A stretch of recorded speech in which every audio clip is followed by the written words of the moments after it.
It's like the sweetest book ever. It's about this girl named Mississippi. Everyone's nickname for her is Mibs, and her family has this thing called savvies. Basically, they just have either really simple powers or like really good, like strong powers, whatever. Like her brother can control electricity. Her mother has like a simple one where she does everything perfectly, and that means even failing, she fails perfectly. Force of Hands and Teeth. My sister didn't like this one. I loved it. I did. I really liked this book. It's kind of like it's zombie. It's kind of like a zombie apocalypse mixed with it's a zombie apocalypse mixed with like a little bit of romance, like a very small amount. I don't really like romance that much. The sequel, I remember the sequel didn't make too much. I liked the sequel. It was just didn't make too much sense to me. It wasn't quite logical. So, I don't know. I never read the third one, The Dead Toss Waves. Or was that the second one? I think that was the second one. I lied. The Maze Runner. I liked it. It's a little bit for younger children, younger kids. Don't really want to go into that one. Too lazy. House of the Scorpion is very good. It's about this kid who's a clone. I don't want to give anything away, but he's a clone basically in the future, distance in the future. It's really good. You should definitely read that one.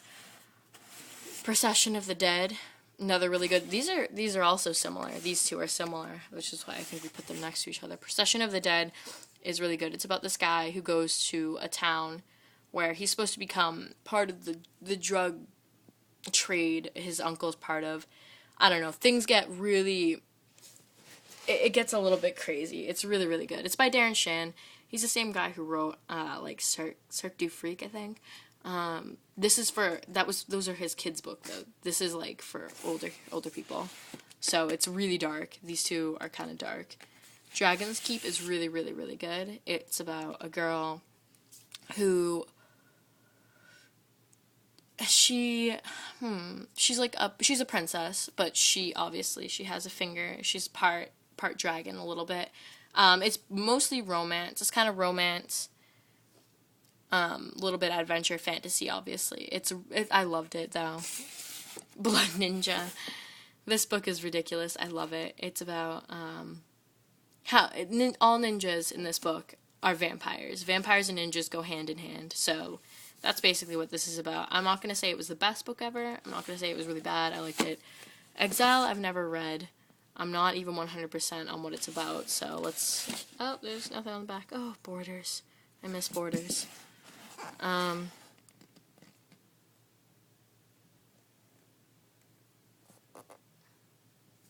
just look at this so you can read it. You had to pause it because I'm not going to keep filming it.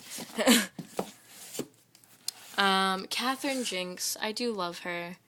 Her books are probably either for younger people or people who don't mind romance as a main plot. Or her books are very simplistic. The plots are so short, but she stretches them out for like an entire book.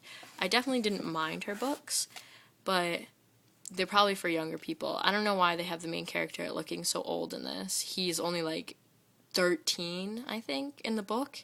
I don't know. It's for younger people, though. This is for a younger person. This is still Catherine Jinks. I really like Catherine Jinks. I also have the Improved Vampire Support Group, I think. That was my original one. I liked that. I never read this one. My sister told me this is a comedy, obviously. I think you can see. I'm not sure. Let's see. I think it's just about, it's supervillains. Wow, this is really unfocused. Here we go. You're gonna have to pause it, because again, I'm not gonna film it all the way. This guy looks like an evil genius. These books, I don't have any more in the series, but I love these books. Yeah, I know, it's the books with people on them. I don't really like the books with the people on them, but I really, really love these books. It's about a group of kids. I'm just going to tell you what happens in the beginning. You're going to have to read the rest. It gets, like, insane. It gets so crazy. But it's about these group of kids who are just at school one day when they're sitting there, the teacher's teaching them, and all of a sudden their teacher just disappears. They find out eventually that anyone over the age of 18 or 18, I think it's 18, have just disappeared. They're just gone. Here we have The Hitchhiker's Guide, The Ultimate Hitchhiker's Guide. I've never read this one. This is my sister's, The Post-Birthday World. Hold on, I have this pile of books in the front that's getting in that way. Geek Love is really, really messed up. It's not about geeks. It's, like, about circus freaks. I've never finished it. It's really messed up, though. Sense and Sensibility and Sea Monsters. I'm pretty sure everyone has heard of these books. I never read it. I will eventually, hopefully. Most of these are my sister's books. The Feacon's Melancholy Daughter. I don't know what that's about either. Gerald Tolkien. The Talented Mr. Ripley. I've only ever seen the movie, but I figured why the hell not just buy the book, whatever. It was like $1. Angus Songs and Perfect Snogging. Full Frontal Snogging. Sorry, I'm thinking of the movie. Comedy. Pemberley Manor. I don't know what that is. The Tarantula in My Purse. This is a really, really short, really, really old book. It's actually really, really funny, though. This lady wrote it. It's pretty funny. It's really short. Now I'm getting really, really short in description. Okay, I just moved those out of the way, so let's see. I don't know what this is about, but you can look it up if you want. Novel. I love this book a lot. It's got a little jackalope on it. It's about Novel. The main character's name is Novel, and I don't know. It's so ridiculous. It is just about this guy living, and he's so funny. He's so funny.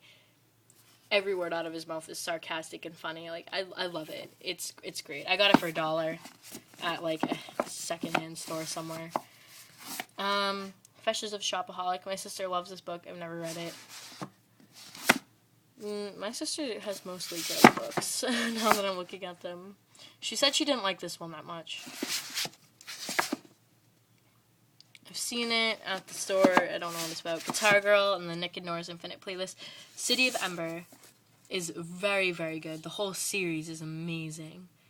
It's basically, if you haven't heard of the movie, which I guess they did an okay job adapting it, but I definitely prefer the books. It's about these people they've lived under the ground. Everyone lives under the ground. And they've lived under the ground for a really, really long time. And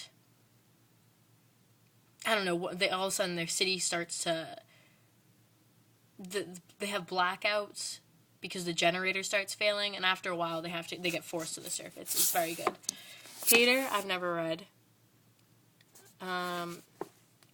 Stephen King's It. I have tried to read this. It is really scary to read at night. Don't read this at night. Or read it at night, because that's the best experience. I don't know. Do whatever you want. Then these are the American Girl series from when we were little. Then these are all comics. Liquid City is pretty interesting. It's just like, it's a bunch of comics mixed into one. Some of them are good, some of them are gross. Actually, most of them are gross, I should say. Let's see if I can get that back in. Oh, God. This is such a pain in the ass.